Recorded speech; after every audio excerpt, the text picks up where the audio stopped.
the clothing that you wear, the food that you eat, the transport that you use, where you send your kids to school, where you buy medicine from. It may not be a lot, mhlawumbe uholu 5,000 a month, mhlawumbe uholu 10,000. Leo budget yakho, khona abantu abanamathenda emali yakho. What are you doing with those tenders? Who are you giving them to? This is the Hustler's Corner. Very good afternoon and a warm welcome to the virtual Mkhukhu with myself, Penuel the Black Pen, and my big brother, DJ Sbu. I just like to greet him now before I address you guys. Sbuda, how you doing? Mr. Godby, how you doing? No, I'm good, thank you. Good to see you, the Black Pen. We'd like to welcome you guys to the virtual Mkhukhu for another week. It's Monday, it's fresh. We're always happy to see you. Of course, we're growing our new channel, so please don't forget to subscribe. Please don't forget to click on the notification bell. And as we grow bigger and bigger, we'll open up things such as memberships, which we have on our Grootman platform, the Hustlers Corner, for all our hustlers there. Sbuda, how's your week been? Oh, it's been great, man. It's good to hear you. Your voice is sounding better than last week, but I still can hear that it's not 100% back to its normal form yet. Sure. Let me know. My throat was just not getting better for weeks. But if you can pick it up, then number one, I feel much better. But I've got a funny feeling that my voice is never going to go back to what it was. Are you serious? But it sounds funny now. Okay. But maybe I'm still recovering and we'll see how it goes. Yeah, no, you're recovering. You'll be fine. Spanish grand? Yeah, no, I've been great. Kids are growing. Yeah. Business fine. Can't complain. And it's a good thing that it's September. In terms of this business, it's a good season. When it starts getting warm, our sales start improving. Wintertime, we don't do as great as we do in summer. Understandably. So yeah, that's what it is. Kids, bathanda umsindo, bahlakaniphile, bayaphapha, bafuna ukuya boma-Sun City, bafuna ukuya eMadebene, and it's that time, it's that season. You know, I'm just excited about this week. Looking forward to the trip to Inzalo YeLanga. Come on. Yeah. You manifested, let me not say we, I don't want to take this shine away from you. You brought Mkhulu Nsingiza on this platform. I don't even know if you knew what you were giving birth to by inviting him. I don't even know if he knew what he was going to be giving birth to, because ever since that episode where Mkhulu Nsingiza came through, it seems like we have touched a lot of people's hearts and minds and spirits. We're celebrating African New Year for the first time for a lot of people. And it is given birth to Inzalo YeLanga. How do you feel about that? And what are the plans for the week ahead? It's beautiful initiatives. I remember at YFM, the trips we used to make to the likes of about Jen BMATs, about Durban July, and just whenever we would be driving out to go gig somewhere or a boss parade. So when I look at this experience, I'm like, I repeat it's we, because it's always a beautiful collective effort that we do here on this platform. I look at it like as, like you look at a Metro FM, they also have got their own properties, as in their own events. Yeah. They've got their heat wave around summertime. I think they start around now, all the way until January. They've got the Durban July things that they do. They also have got the Met. I don't know if it's still sponsored by JNB. Every radio station has got its own properties. Sure. Car FM has got that boat cruise thing that it does. Oh, ship. Yeah, the O Ship, and they've got, other properties also, just like, your Power FM and your YFM and all the other platforms. So I look at it like being a very tiny little small media platform that we sort of are becoming. I think we've given birth to that little baby. I see it as something that will grow over time, but I'm just humble that at least we have combined our heads to say, let's support this initiative. It is Umkhulu's dream, which has been the late great Ukoko Credo Muta's dream, just to contribute to make it a success. I think it's a noble deed that we are there still tickets available? I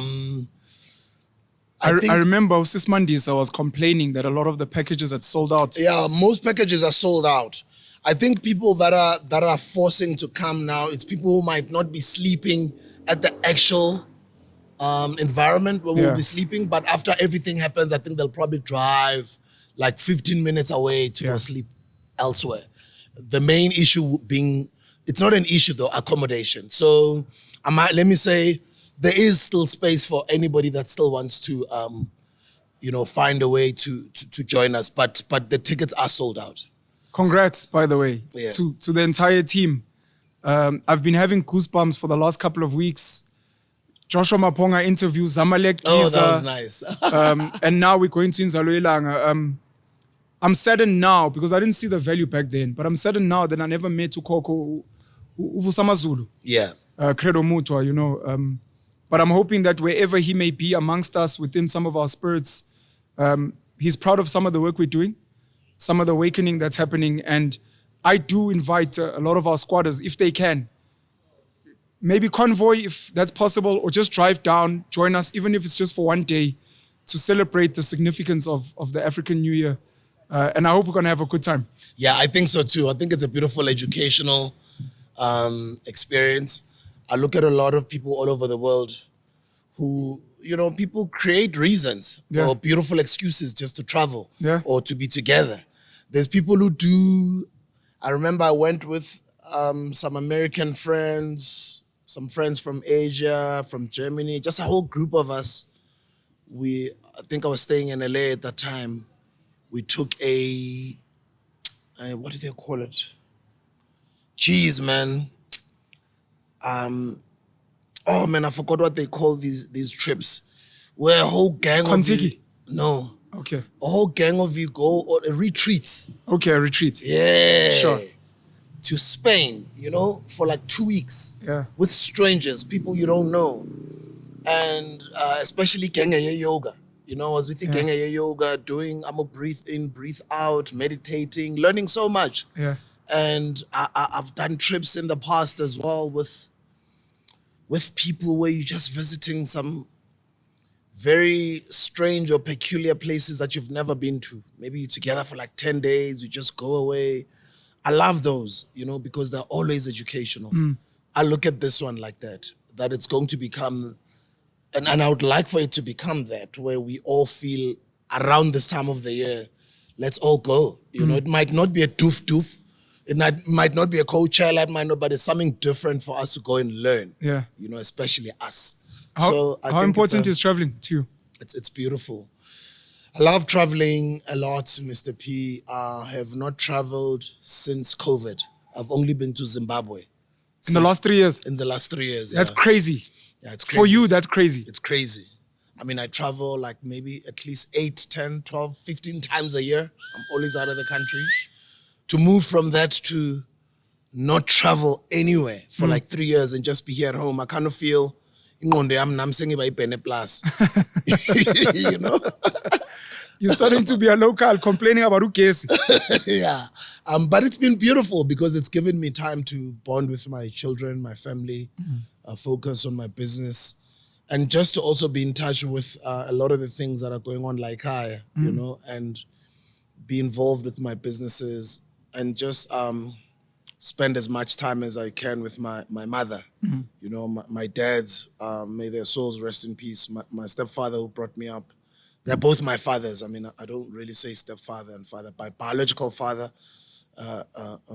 and my father are no longer around. And my father used to say, I must look after my moms in the event that anything happens. So I think in the past 3 years, I've also bonded with my mom more than I have ever bonded with her ever since I've been an adult. You need to remember, I joined the music industry when I was like 21. So I've been on the road since I was 21. But as much as I'd spend time with my moms, as I was saying, they're traveling. They're always just being away and just being on shows, and then the career evolved into speaking engagements. And if you're not speaking, you're DJing. You're not DJing, you're launching a book, you got a tour, you're invited all over. If it's not that, you're just doing all these different travels all the time. And you look at it, it's like, wow, 20 years is gone. 20 years is gone. I've never had time to just see my moms almost every weekend and just take my moms out and just be there, just being Ghanaian, So I think these past 3 years have given me that. Although sadly we've also lost some of our family members. So it's been quite a I think in this past 3 years, not only me, if you haven't grown wherever you are, doesn't have to be even in this continent alone. If you haven't grown in the past 3 years as a human being, You know, I'm definitely sure people have grown. Yeah, so I have grown. Relationships have grown, experienced a lot of things, lost a lot of money, went through a lot. One of my businesses got shut down. One of my other businesses, we are in very big debt. Uyabona wena ndoda ukolota abantu 20 million. Cabanga imali engaka. Uyabona unokolota umuntu ndoda kimkolota 1,800.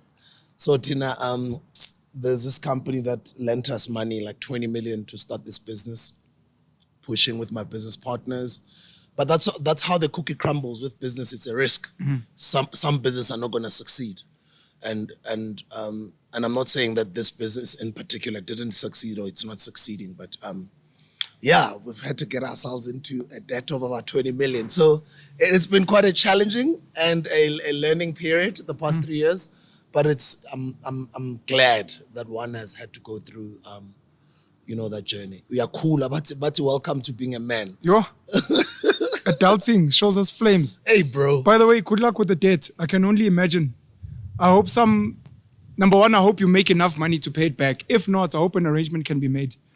I think at some point, this has been my biggest business lesson in my little hustles. Aboma 1.8. Knowing when to...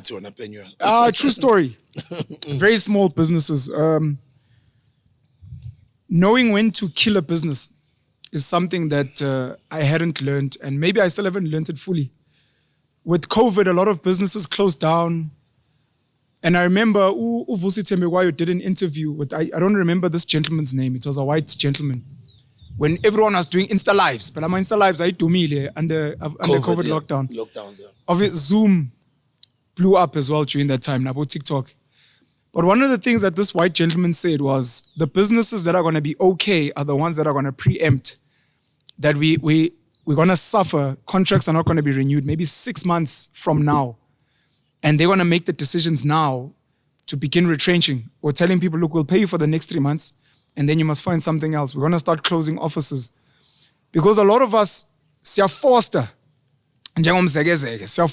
even when the business is seeing flames.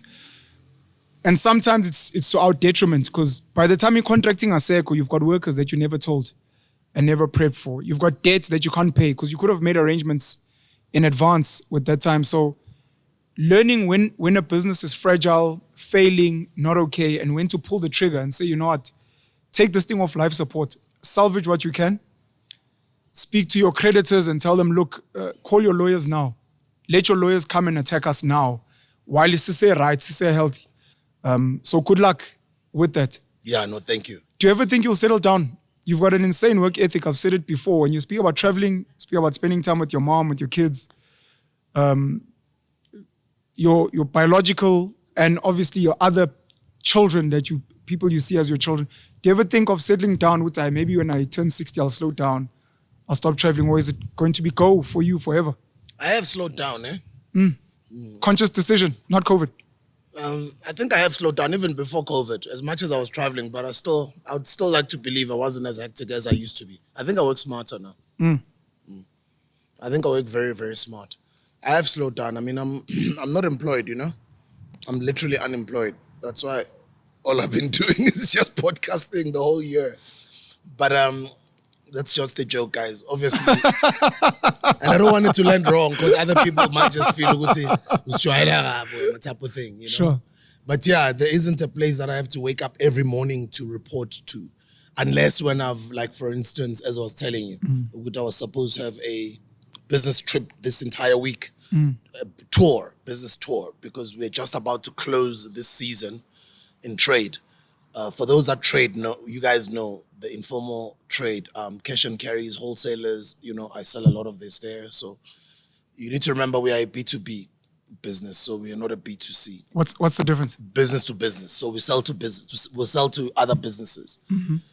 We don't sell directly to a consumer who's buying one can. Okay. Yeah. So B2B is business to business. B2C is business to consumer. To customer, to consumer, yes. So now we business to business, and then once they get our product, those businesses, they also on-sell our product to other businesses that then sell to the customer. So there's a pipeline. So Tina, our pipeline, and I would say our cutoff time for the year for this business, for MoFaya, for drinks would be November. So just after, they call it what? Black Friday. Black Friday. After Black Friday, 14 of the year is done. So ama sales for festive awe nasuke They're already November. done, yeah, they're already done. Because you need to remember, we're selling to businesses that also sell to other businesses that then only sell to consumers. Oh, then. snap. So Tina, by after Black Friday, then we're done. You already know if you've had a good year or not. Yes. Mid-November. And we already now know, obviously, that we've had a great year. I think coming from COVID, as much as winter is always difficult, the sales are a bit low, but at least we've hit our targets for this year. Congrats. We've already, thank you. We've already hit the numbers. We've already hit last year's numbers and we've already hit this year's targets, Hectic. So at least there's a bit of Are you growth excited? there. It's okay, it's normal. Come on. It's growing. I mean, it's growing, but you need to remember this is a 30-year plan, bro. Yeah. This is not something that is gonna pop now. It's something that just keeps growing every year. It just keeps growing every year. It's something that you're gonna look back one day and be proud of, but it's not something that I'd say, it's an overnight type of a business, Is that common? Do people ever speak about things like, we hear about China having 100-year plans, 30-year plan? What does that even mean? Is that normal? Because on our business plan, when we started MoFaya, we broke it down into 3 different phases. The first phase would be 10 years. The second phase would be another 10 years. The third phase would be another 10 years. And the phase 1 being a startup, a new kid on the block. You're excited. You're going into the market. Then you go into trade. Then you get to really see what business is all about. And that's why I think I've just been turning gray, and I've just been growing. My business has been showing me flames. It's not the music industry, where you always have to be posing for cameras and make-upping and looking good, and just making another hit song and shooting a music video. It's a different ball game, 30 years. So the first phase was that be not radical, but think out of the box, be aggressive in your approach. That's why people would call our approach guerrilla marketing, and they'd call us all sorts of different names. But I kind of felt we did what we could do, to achieve whatever we wanted to achieve, because the climate wasn't as it's sort of becoming now. As much as it's difficult now, when we were starting, which is 8 years ago, was much worse. Because the narrative wasn't as loud as it is now, of supporting Black, of seeing corporates partner with us, of people being welcoming into buying, Black-owned products. There was a lot of skepticism in the market. A lot of people thought we didn't know what we were doing. A lot of people thought we were chance takers. We're not going to be here for long. The trade also didn't trust us. They were pushing back all the time, no matter whatever doors we knocked on. For some reason, we ended up getting embraced by the informal markets, the cash and carries, the wholesalers, that side of the market space. For those who don't know, in South African trade, you've got what they would call informal markets, cash and carries, wholesalers, and that entire space services the biggest chunk of South African small businesses, like the spaza shops all over the country, because people buy there in bulks, and they go sell in their own stores, etc. And then you've got this space, this side, which is retail. Retail, we tried whatever we could, we just couldn't get it. And it's only just now that the brand has made a name for itself on the ground, and that it's sort of starting to get better. And then over the next 2 years, we not even the next 2 years, I think our first 10-year goal, we knocked it out of the park much earlier. If there was no COVID, I think we'd be flying even further now. Come on. Yeah, but we did well. And then the second phase is to corporatize the business, to scale up, to then have the rightful people to actually run this business. Because Spiwe is a miner. I'm an entertainer, an engineer. And, we just threw money at this thing and thought it'll work. And we just thought, because I was in the entertainment business, everybody would embrace it. And so if I am a show and things would blow up, but that's just not how it works. Yasibonisa bomame to the business, and then usually you have to go and get the rightful people that are trained or that have got experience to help you grow a business. So to get those types of people, it's extremely expensive. So your business has to be making, certain good margins so that you're able to afford that type of staff complement or those types of expertise. And that's what I think Bananas Pure have been good at doing over the past years, to just get this engine together that can help us run this thing and take it to where it's supposed to go to, because we are not MBAs. We've never listed companies before. We've never ran a company and made it $1 billion company before. We've never done any of that. All we did was Spew at least is a miner, so he's been building mines. At least he speaks figures of billions in meetings. I mean, I come from the music business, negotiating from there to becoming like a proper businessman. It hasn't been easy. It wasn't easy, but we did well. So we are in phase 2 now, where the business is now starting to scale up, business becoming corporatized, business is becoming, starting to be respected in the market. And I think this will go on again up until 2015 or so, or maybe a little bit earlier than that. And then, but it's a long game. Based on what you were saying earlier, we are inspired by people that have built 100-year-old businesses. We're inspired by people that think further than just people that think of the future, Phase 3, quickly. I guess phase 3 is what Robert Kiyosaki speaks about, the cash flow quadrant. And he speaks about the E block. He speaks about the S block, the E block being the employer quadrant, that when you're starting your own business, you start from just the employer quadrant, where you're the employee yourself. Sure. Even if it's your business, you're also the employee, you're the receptionist, you're the delivery guy, you're everything, right? You're the driver, you're like, and then you get into the S, which is, you're self-employed. And then you're starting to get 2 or 3 staff members to assist you, but it still relies on you, this business. You have to be there. And then you get into the other quadrant where it's sort of becoming a big business now. So I would say phase 3 for us is big business, where people will be seeing us like they see Coca-Cola. For us, it's always a compliment when you see people already starting to see us as an alternative to a Red Bull, or an alternative to a Monster or a Player or Coca-Cola. Once they start mentioning our name amongst those big companies, it's always beautiful for us. But wow, people are already slowly starting to see us there, although we're not there yet. So that is the third phase. Third phase, we're a big business. We'll decide with the other shareholders whether we list the business, whether others sell, or whatever happens. I mean, by that time, the business will be worth quite a lot of money, and I'll be a very old man at the time. Thanks, Buddha. Just to close off the quadrant, the fourth quadrant. Oh, the fourth quadrant is the I. SB. And then the bottom right would be the I, the investor quadrant.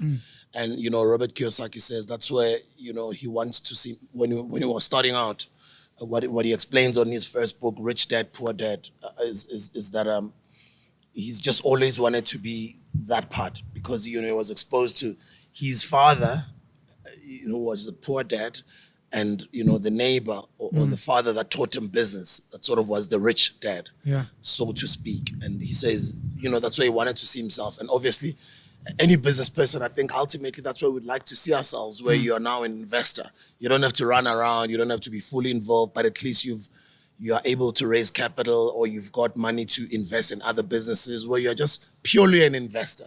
You can literally sit here, be a podcaster, and not have to go to Bolimpopo, go to Bokeza. You can do whatever you want to do. You can be overseas if you want to. You know what I mean? Just totally up to you, I think that last block then would be the I quadrant. Guys, go check it out. Go research the cash flow quadrant. A lot of you guys, I know that you are familiar with it, but it's a beautiful thing to learn if you are not familiar with it. And I think that's how I leave it. So that's us. You fail so many times, but that's like what I always say to you, Mr. Piguti. What I've learned in business is that you only have to be right once. So I feel as long as you gone. Speaking of traveling, the president of the country, Cyril Ramaphosa, was in the United States to meet with President Joe Biden and strengthen relations. He also met with Kamala Harris, who's the deputy president in America. And I believe it may be today. I stand to be corrected, but the funeral of the late Queen Elizabeth is today. So he's the only African leader that was invited to the funeral, and one of 2 leaders from BRICS that were invited. The other one is the president of Brazil. I don't know if you have any feelings or thoughts around his trip to the US or the funeral that he'll be attending. I think it's today. Yeah, I think, he's a president, and he's a president not only of black people, he's a president of the Republic of South Africa. As much as he's a black leader, and as much as we are all against colonialism and what pretty much the Queen represented for a lot of us that might have, reserved feelings. He's a president. He has to represent his country, and his country is a country that is very multiracial. It's a country that lives a lot of people from all over the world. And I think as a president, he has to represent us well, and obviously go there and attend the funeral. And I also heard a lot of comments or remarks, people saying, I think it's in Jamaica or something, the whole country was going to have like, I think a 9-day or 10-day shutdown, mourning the Queen or something like that. I'm glad that in South Africa, we haven't heard of such. But at least just for the president to then just go honor, in terms of appearing. But then, there's a lot of black people that wouldn't go if it was their own personal capacity. I wonder if it was in his own personal capacity, if he would go. But as a president, I think, you have to go. Represent your country. One of the major newspapers wrote an article. The comments on Twitter were so funny, saying that South Africans demand of President Ramaphosa to have Monday as a public holiday to mourn or commemorate the Queen. And my comments they on Black Twitter went hard.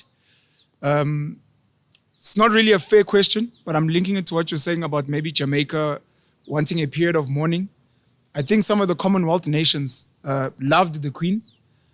South Africa, I don't even know if we have mixed feelings, to be honest, because I can't really say the National Party loved Queen Elizabeth. I can't say even black people, there's a huge chunk of black people that loved the British royal family and Queen Elizabeth.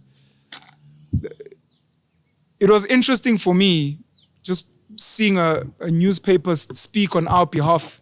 Yeah.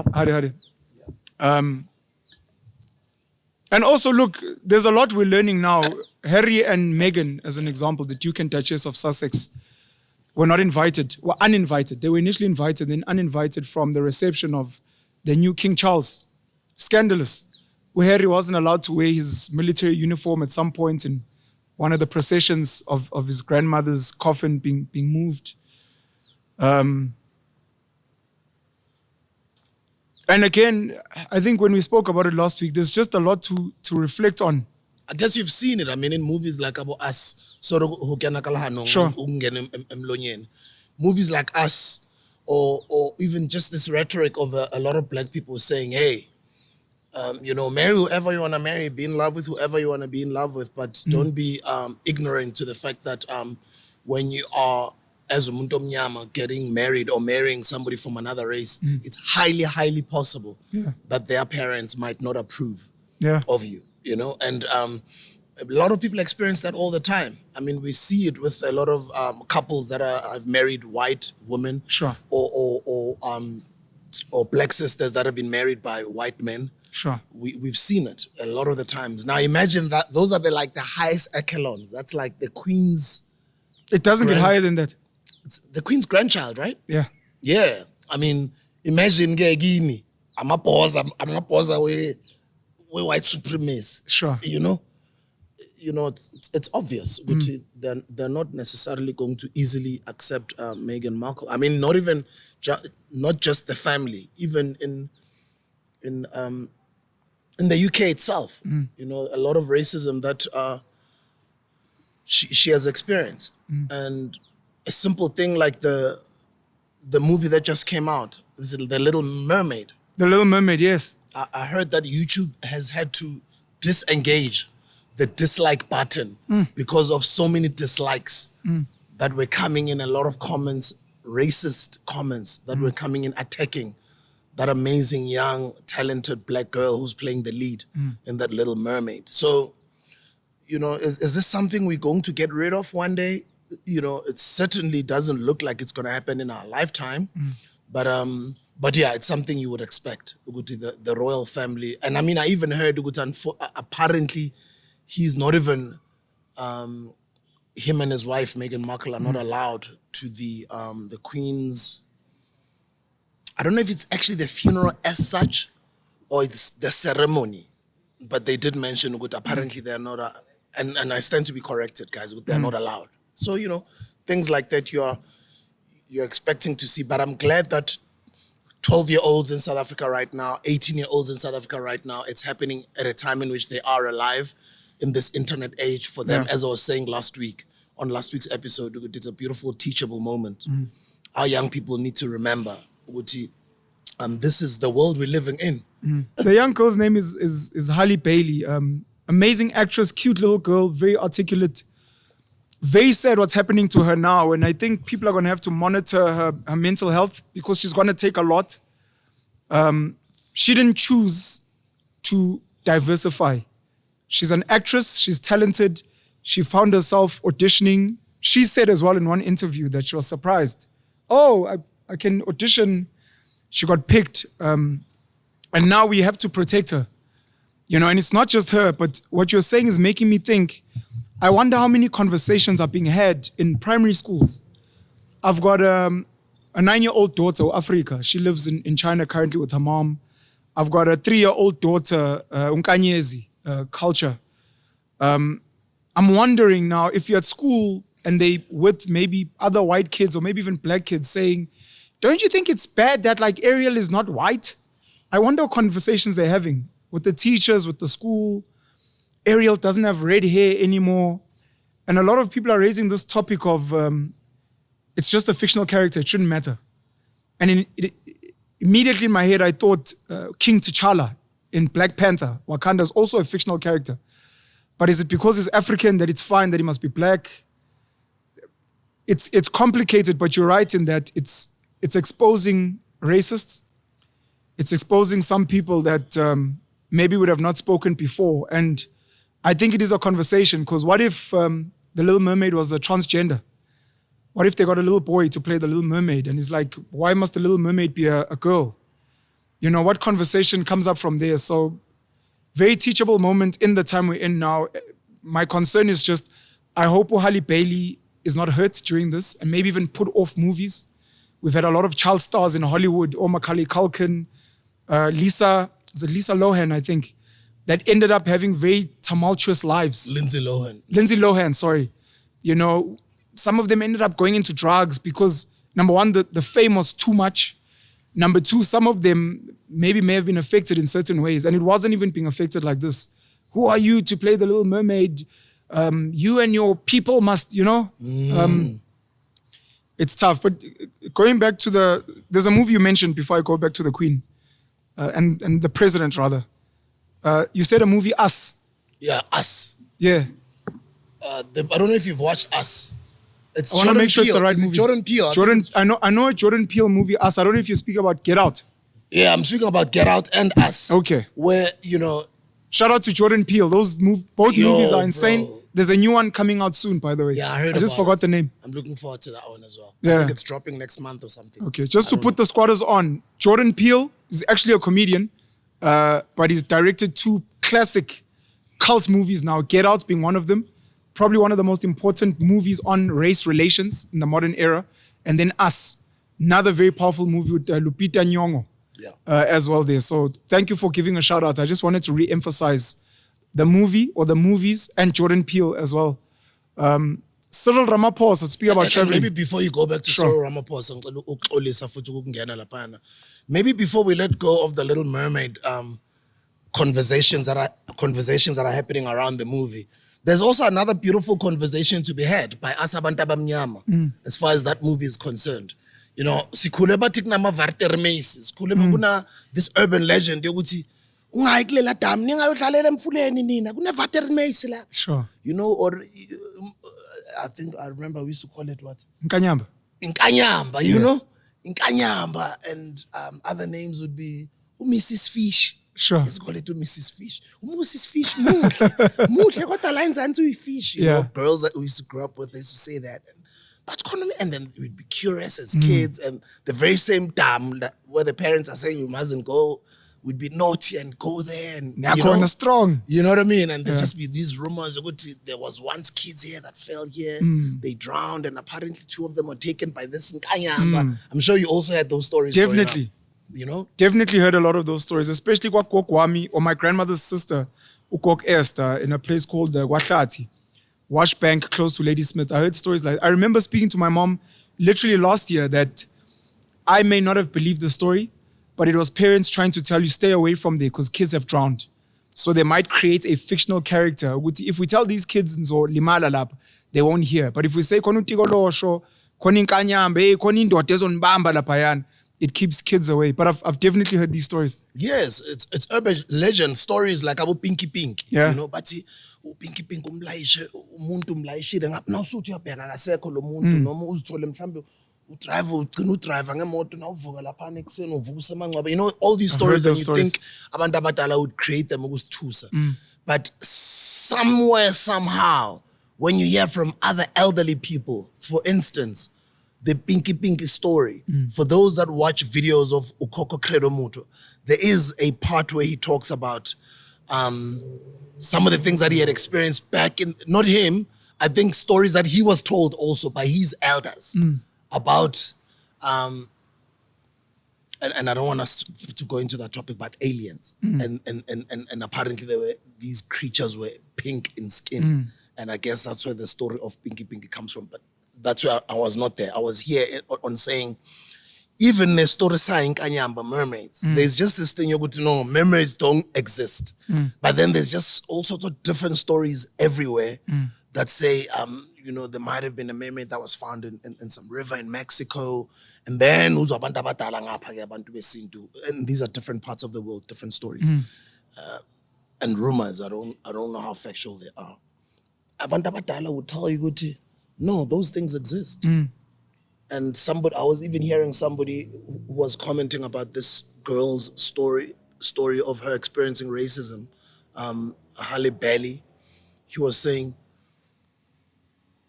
inkanyamba zikhona mos. And inkanyamba vele umuntu omnyama. I was like, what?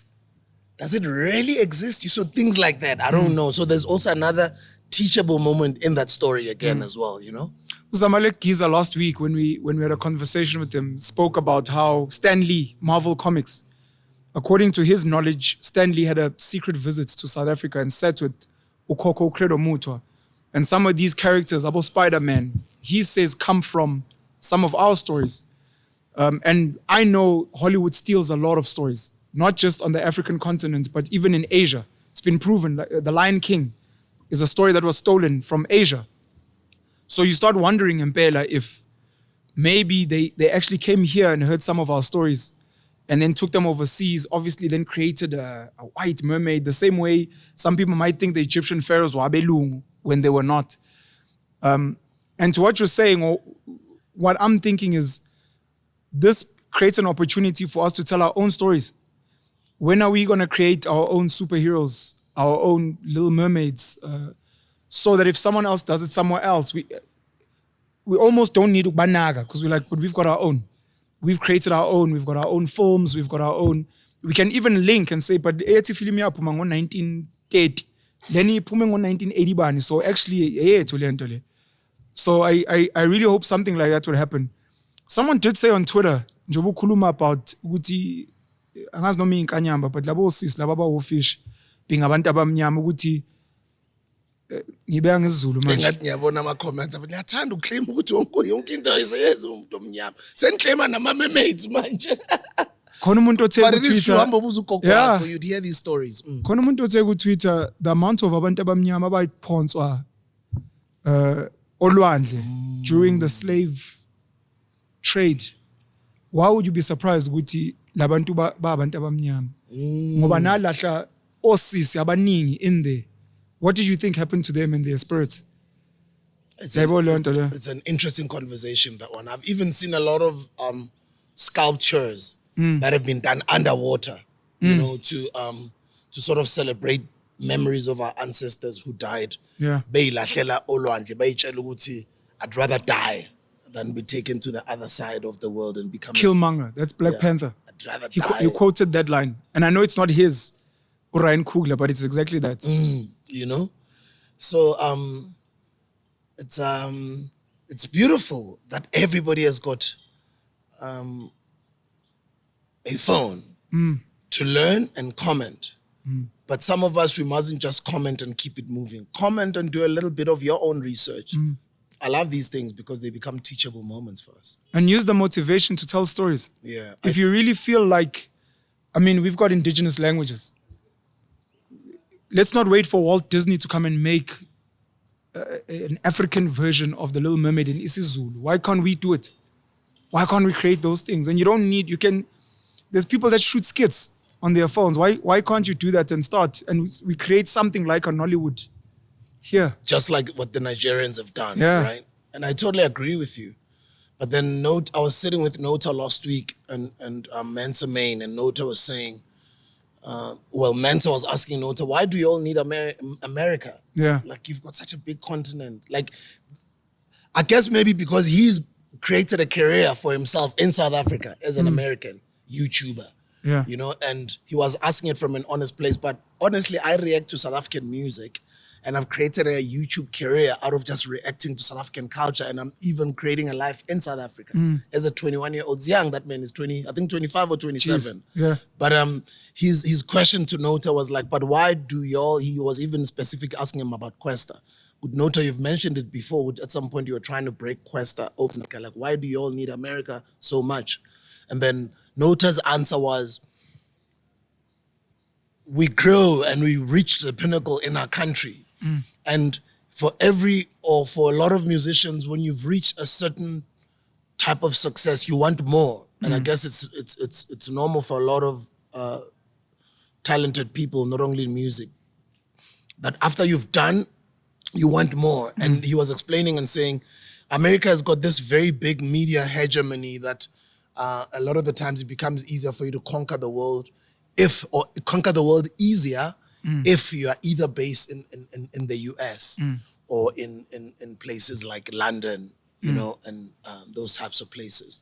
So I would like to believe we can create our own stories. We are creating our own stories. We've been creating our own stories. We've got a lot of dope, talented filmmakers who've been doing incredible work over the years. But as much as we will create those stories, the amount of success or the amount of reach might not be as big as those Hollywood movies. I guess a lot of concern is just, you know, us being recognized and having representation even in the Hollywood stories. But I also am with the argument of saying, let's do our, I've been doing everything my own. Yeah. Independent record label from when I was 21 years old. Even still today, I'm still unemployed doing my own thing. You know, fired out of radio, created our own radios. Now we're podcasting, I'm a microphone I too, but I always have been somebody who's self-sufficient. Yeah. I depend on me, you know? And I think if a lot of us can become like that, become entrepreneurial. I don't think we are an entrepreneurial nation. Yeah. Because even though there's been a lot of people, even in the arts space, that have done all of this incredible work that has become successful globally, the Lion Kings, the Sarafinas, we need more of that. Where are more of those? Where's the Sarafina of now, of 2022? Where is the Umoja of now? You know, Yeah. where are the things that broke the Shaka Zulus of now? Yeah. You know, conscious projects that come from us that get to break globally. Not us celebrate. Yes, it's good for us to celebrate your Black Panthers, etc. That's what we want. We want to see that representation, but then we don't have that. We don't have ownership of that. Yeah. So a lot of the time I kind of feel, can we do it from here and create a big industry from here at home? And it also links to another conversation where I was saying to Intwana Zano, they don't have to struggle like the great Dr. John Kani to have to go to overseas to break there first and become a global icon, or the Trevors of this world, or the Black Coffees of this world, or the Mama Miriam Makebas of this world, the Brahus, may their souls rest in peace, of this world. Now there is this. Major League is showing us that. Who else is doing it? MacGyver, McG is showing us that. But also these platforms are not ours. Yeah. Right? Yeah. Well, you can They're do not. it from here at I home. was thinking of what you were saying about Umansa Main, that he's saying, but you can do it from here, like, but you also on YouTube, which is also not a local. You know what I mean? But then again, still there's that argument. We can do it Sure. from here, make it big on our platforms, and then when you become bigger from here at home, the platform becomes bigger, then automatically you are international. Sure. Then you get the invites, or whenever you want to, you can then travel wherever, because then you've got a platform that is big, that can represent you anywhere in there. And that's what I love about what we're doing here, that we're tapping into the international market. It's not only South Africans, although the base will be South Africans. A lot of the people, I'm sure majority of people that are watching our content are mostly South Africans. Sure. But then there is also that question, but even these platforms we're using, these are not ours. So let's become an entrepreneurial nation. Continent. Let's do things. Continent. Yeah. We are though, I really do think a lot of the Nigerians, the Pakistani community, the Muslim community that is trading. I'm talking traders now. Those are all entrepreneurs, bro. Yeah. All these people that we are complaining about with Bastateli Paza, they're from the continent, but they're traders. Sure. I'm a Nigerian. We look at them and we are all friends and we sometimes complain about, but they are self-sufficient, they're entrepreneurial. Have you landed in Nigeria and seen the entrepreneurial spirit of Niger? As soon as you land at the airport, somebody's already approaching you saying, "Ngizokufonela le line, ungawari boy." Yes. Wena nje ngigayi sincane ngizokufonela kule line. Now uqeda ukuphuma airport khona umunye ukulanda luggage, Sure. Then you just, that's what you expect. It's little, then yokuthi uzolanda ikhagadi kuphela, after ikhagadi omunye uzokupakisa imoto uza spile. Sure. In Nigeria, that's what you experience left, right, even when you pass in street corners, but they're such an entrepreneurial nation that I kind of feel that South Africans, we're not there. That's why I've always been very loud about this thing. Let's just become that entrepreneurial. It must be normal. We must not look down upon we must not look down upon those are entrepreneurs, because that's how entrepreneurship starts. But I just don't think we are an entrepreneurial nation. I hear you. Because even if we can create our own things, our own films, our own this and that, as I was saying to you earlier, that I was forced to become an entrepreneur and learn, but I had to go get people, me and my partner, people who can help us, who are trained in business, to grow our business, to become what it's supposed to become. But we don't have those skills. Yeah. We didn't go to school to run a business, right? It's chancile, but we're risk takers because we're entrepreneurial. I'm starting to see more and more younger people become entrepreneurial. But imagine in 50 years or 100 years' time, if we can have Umzansi having an entrepreneurial nation that is also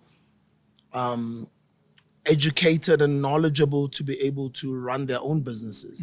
And that is the owners to people like us then who've walked the path even without the actual formal education in business, to then go teach, share, and share their knowledge. How do you grow a business? How do you scale up? How do you, like the first part of this interview, some of the things that I was saying that gives light to a lot of people who are like, oh, I didn't know this about MoFaya. I just thought, they just started a business and just started selling, Sure. And I mean, one day I'll also go into depth on what our actual can represents. But our business was inspired by two events in South Africa, 1956 and 1976, I'll explain it to you. One might as well explain it, because just quickly summarize it. The gold is what we believe is the wealth that is possessed by our continent. We chose black because it's a color of boldness. It's a color of strength, and it's a very strong color.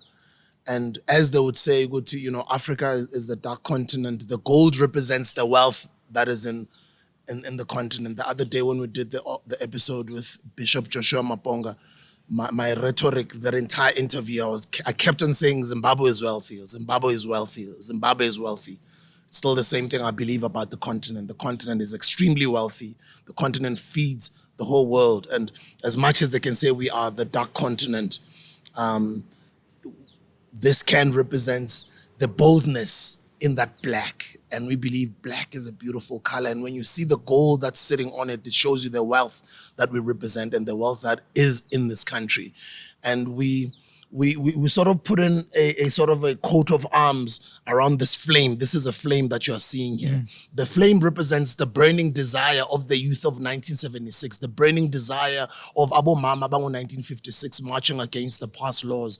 And those two events, when we started our company, we did say in Ospiwe, this will be a protest project. Yes, we'll be very lucky to make money in the first 5 years or the first 10 years, but our goal, we're going 30 years plus. This is a protest project. That's why even noma sizoyenza yomele sifocus kuyo, kodwa mele thina nawe sizikhohle ngoba le yengane zethu le yokukhuthaza Mzansi Africa, basically. This is not our project. We're going to protest with this project, right? And the coat of arms and how we, we put all of this around this flame, this burning desire is to honor those generations that inspired the likes of Abu MoFaya. And the name MoFaya, why didn't we go with the F-I-R-E? We cannot believe the fire, the way we wrote it, F-A-Y-A, is pronounceable in any language. Sure. In Italian, in Isisutu, in Portuguese, in Sitsonga, in Isizulu, Setswana, Sipedi, everybody, if they were to pronounce this word, it's pronounced the same in any language, in any country, right? And we're inspired by a play in Kenya, which was called MoFaya, which was raising money for the young poor people or the slums of Kenya at the time. I think it was 2013, 2012, 13, 14. And that's where the inspiration came from those events. And the code of arms here is just to honor that generation. And the goldness is just the wealth that we possess. And then you look at the punchline at the back that says, let your mind breathe a new fire for passion. Arise beyond the ashes of your limitations. Ignite your mind with countless possibilities. From the beginning, we knew that other energy drinks are targeting extreme sports. They're targeting, events that make you feel good. They need energy. They're in line with, but we kind of felt, let's go to the mind. Let's go and conscientize the nation. It's going to be a difficult job, bro. It's going to be very difficult to push it in the market. But let's go and ignite people's minds with this can. So when people bump into this can anywhere, in any street corner of this country, no matter how many years I would have been dead, when they see this can, that's what it represents. It represents possibility. It represents that it can be done. It represents Black excellence. When you look at this can now and how it looks from how it looked in the beginning, it has evolved. It has gone through so many stages. Now imagine if we were to all be that type of conscious when starting our businesses from the beginning. You always talk about intentional parenting, being intentional entrepreneurs, being intentional about our businesses. This is what we're going to build and this is what it's going to represent. Imagine if only at least 500,000 business people in South Africa think like that and what they're going to create. Because a lot of us, we create businesses. Yes, we want to be independent. Yes, we want to create employment, but we want to make money. We quickly want to make money. Skibble, I'm 63, so buy that, send a Clifton, apartment in New York, travel the world, go get in, you know what I mean? I think that's our mindset. But I think if we can start fixing that mindset and start being conscious, I kind of believe we can then create long-term businesses that then answer the questions that you've been asking me, things that we've been speaking about then we will be able to have push Black excellence to that level of creating systematic structures that are able to trade with other entrepreneurs in Nigeria, in Kenya, that then eventually become, some of our businesses become global businesses and we create relations with also other countries everywhere else. So I don't even know what led me to go into that MoFaya example, but I guess it was just You speak about our potential as a continent and how we need to blaze the trail in innovation. Yeah. And how even when you guys were building, as Nigerians and other Pakistanis and maybe East Africans who are natural traders, nan forced, Yeah. You didn't have the know-how and the whatever, and we need more kids to create the Shaka Zulus of today, the Yizo Yizos of today, to create the Little Mermaids in Kanyamba of today. Yeah. Because you guys were able to do it without much, non-forced. So we need more kids who forced and make sure that even in Foster Wako, you are intentional in what you're doing and you can articulate what you're representing. Yeah, and let me tell you why you have to be intentional about your consciousness and about you going the long haul. Is that if you're not, we're still falling into the same trap because all you're about is just money. See, when you're not conscious, you're all about just money. Yes. So we can buy you or we can buy your company or and the decisions that you make are not being influenced by your consciousness. They're influenced by money. So then it's really move. Yeah. Because still, izinto nasehamba kahle sekumnandi, sell this back to abelungu futhi. Yeah. Ngikhohliwe ukuthi why did we start this in the first place?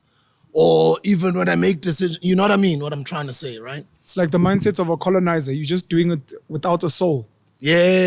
Soulless chasing versus conscious chasing. Yeah. Where it's not just about chasing money, but it's also about building and uplifting and empowering. We have to live this thing. We have to live this thing. Mina, most of my money I spend it on small businesses. Yeah. Mina njalo nangishaya around Ekasi ngenza sure ukuthi I buy ngiyashiya inyungu nje la Ekasi. I support local businesses there.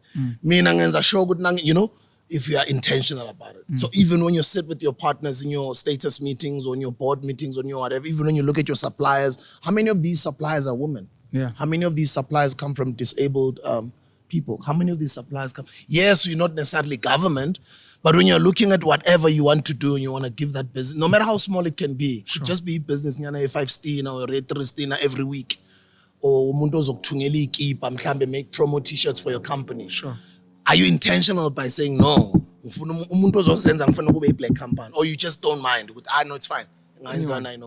You know what I mean? So I think that consciousness, that's why it comes in just little droplets and pieces in our daily life, in those little small decisions that we make on a daily basis. I think for me, that's where it starts, that consciousness. Yes, we can look at it from a bigger scale, but it just starts in here. I guess that's why we went Ignite Your Mind. I was in Durban last week. I met with some of my panelists. I don't know if we must close it here, man. No. You can't start something and want to close it. Okay, maybe let this be the last topic. Okay. Yeah. And big up. I'm gonna be very brief. The community is growing, right? The community is growing. So I'm not gonna mention the second part of the Durban visit, but I'll just say thank you to Zane Zuma, Uzipho Mhlongo, and Ryan, who hosted me at some point there, and they put me on. Saturday was World Cleanup Day. I went to clean up with Ward 88. Nicolene Jonker is our ward councillor where I come from. Nice. We were just doing it because they were doing it for World Cleanup Day. I posted a video to Tuzane because they've been cleaning up Newlands in Durban. They decided to do a video pack, which I thought was pretty cool. Nice. But more importantly, the panelists that I met with, I'm on this now, in closing. So I'm not going to speak about Cyril. I'm going to say I hope his travels have been good for the nation. South Africa, I hope he will represent the country very well. I hope bazomngcwaba kahle ugogo ka Harry nogogo ka William, umama ka Charles, for the people of the United Kingdom and whoever they represent. I hope we'll find solutions. We had very bad load shedding over the weekend. Yeah. I'm hoping Abo Ramaphosa and some of the work and the movements they're doing, they can find some of the solutions for us, but we need to find some of the solutions for ourselves. Just in summary. One of the things I said to the panelists when we met on Florida Road, eThekwini, and then we also met at a small business of a gentleman called Uvuyani, Kwamash, Kwa-E. And I was telling them to what you're saying about intentional buying. Who are you buying from? Is this an old Ukoko that's supporting kids? Is this Ubaba that's doing something for his community? I said we speak very much about politicians and government and who they give tenders to. And I said, you yourself have tenders that you give, the clothing that you wear, the food that you eat, the transport that you use, where you send your kids to school, where you buy medicine from. It may not be a lot, mhlawumbe uholu 5,000 a month, mhlawumbe uholu 10,000. Leo budget yako, khona abantu abanamathenda emali yakho. What are you doing with those tenders? Who are you giving them to? Are you intentionally saying, zothenga impahla zasibuda? Because ngifuna ukunikeza yini ithenda. Ngizama ngiyophuza MoFaya. That's who's going to be my beverage tender is going to go there. Ukudla ngizophekela umambani. It's nice to always look up there, but we have to always bring it here. And I said, guys, while you're criticizing uhulumeni, nani namathenda mancane, and you can imagine the collective of, let's call it black people in South Africa, black Africans, 48 million. Le imali zenu manihlanganisa zonke. Amathenda. Sure. Nuwanikeza ubani. Sure. Bengifuna ukusho as well in closing. I'm going to give you a chance to close as well. I don't know if you want to close us or if I must close. Yeah, you can close us. It's fine. Okay, I'm going to give you a chance to speak and then I'm going to close. Okay. Ngiyazi usibusisa kazange ngasho ngizoyishaya ngesinto. Ukhulumile ngegolide njoba seGauteng eGoli. Wakhuluma ngale kane elimnyama elabantu abansundu. Thina abantu abansundu nomlili fire. Njoba ethi MoFaya phecelezi ngesingisi kuthiwa it's spelled phonetically. Akazange akhulume ngalo bovu lo begazi elachithwa. Bengithi uzolisho, but I'm glad that I'm saying it. And I'm not saying he said it. I'm saying ukuthi liningi igazi elachithwa and ugogo bayomfihla namhlanje eNgland, but On behalf of her, Mabutake, we lost a lot of people. And kumele vele masibambalekani and we liberate our minds. Skhumbule just the representations, you know. As umuntu omnyama, as you can see, igazi liyachithwa, as igolide slow isijaha every day, and what that means in our lives. You know, part of it is the intentional tenders of our own budgets. Part of it is innovating and not always looking for what's perfect. What's perfect can come later. You know, we've had MoFaya, we've had Theo Baloy of Ipatu, we've had Ulikau, Siwane of Drip. Obviously, we've had Mkhukhu Nzingiza, we're going to Inzalo YeLanga this week. We can't speak for people that were born into wealth. Siyababongela nabo, abazali babo nabo bayahuzuka, you know. But don't ever be scared to start with nothing. With your phone, with your mom's sewing machine, with your father's transporting ogoga stock. Guys, don't ever fear that, man, because we all start. There's no one in this world outside of people that are born into wealth. There's no one that starts with everything. Even those people that are born into something, Kona Mkhulu, Ukoko, somewhere, Ukoko, somewhere, that started at Dustin in times when it was not fashionable. Your Honor, the British royal family, the wealth, the land, 6.6 billion acres of land that they accumulated in the way they accumulated it. I'm going to go out and conquer the world. The way abayenza ngakhona, obviously, but someone made a decision. We're not saying go out, you'll colonize and whatever. If you are going to colonize, of course, colonize in intelligent ways, through retail, through education, through teaching people your culture, mapiano, comedy, film. We can colonize better so that we colonize in a way of love. I think we have the opportunity to do that. And this spiritual moment we had of the genesis of the MoFaya cairn and the MoFaya story and what it represents for the African child. And by the African child, obviously, but I welcome all the other people that identify as Africans, the Indians, the coloreds, the whites, the white person who's going to say, I'm not European, I'm African. If you're Afrikaans, you're like, ek is 'n Afrikaner, I'm African. If you identify and you understand what we mean, siyakubonga and siyakuthanda as well. To those who don't, unfortunately, yes, sohlangana ngelinye ilanga somewhere, but we're becoming more conscious, more aware of how we spend our money, how we send our education out there. And I think I'll stop there for now, let you finish off, and then I'll close us off. Thank you, bro. In my closing, I'd like to say, to add on to what he's saying, let's start also thinking, I don't have to enjoy the shade of the tree that I'm planting. And I'm not just planting a small tree. I'm planting a jacaranda tree. I'm planting a baobab tree. I'm planting in what do they call those big, thick trees? Not baobab, but the other ones, the oak trees. Yes. You know? I wanted to say oak, but I told him yeah, you know? And that was our mindset. We knew from the beginning. And yes, the way in which we did it, but we knew it was a long game. We knew with less you're already an engineer, you're doing well, you're building multi-billion rand mines, you're doing great work, you've got a great career. I've got a great career in the music industry, in entertainment, in broadcasting, and whatever I'm doing. I would like for you and I, and this is us nasaqala, we had to conscientize each other and say, Ntanga, asenzeli thina.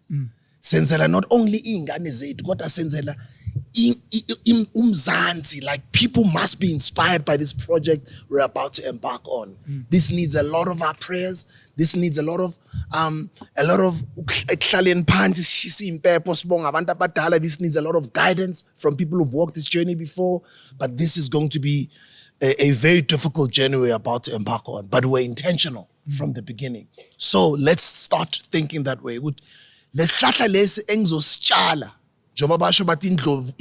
it's about to give birth, it looks at the others, and the others are on some. We've been giving birth 1, 2, 3 times. When are you still pregnant? And Indlovu is on some.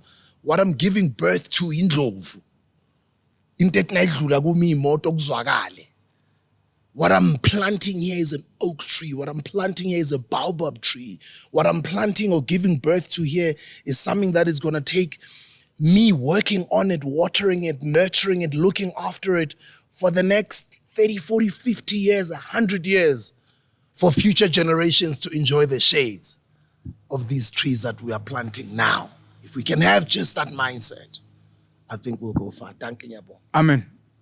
This week, we're at Inzalo YeLanga. We'd like to thank each and every one of you who bought a package in support.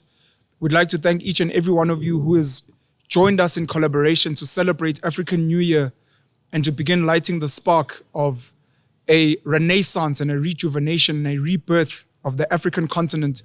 And more importantly than the African continent is the African mind. The mind of the black child, the mind of any child of any race who identifies Africa as their home, as where they were born and where their family feels at home, because this is our Garden of Eden. This is where life started. So we're looking forward to joining you guys, celebrating with you guys, singing with you guys, learning with you guys, connecting our spirits, lighting each other's candles. And we're hoping that this is the beginning of a very, very beautiful journey. For those who have not bought packages, please try and organize transport.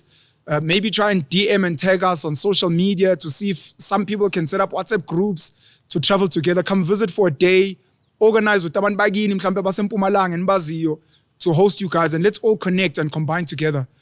End of this week, we're going to be at the Credo Mutwa village. We're going to post that on our social media as well.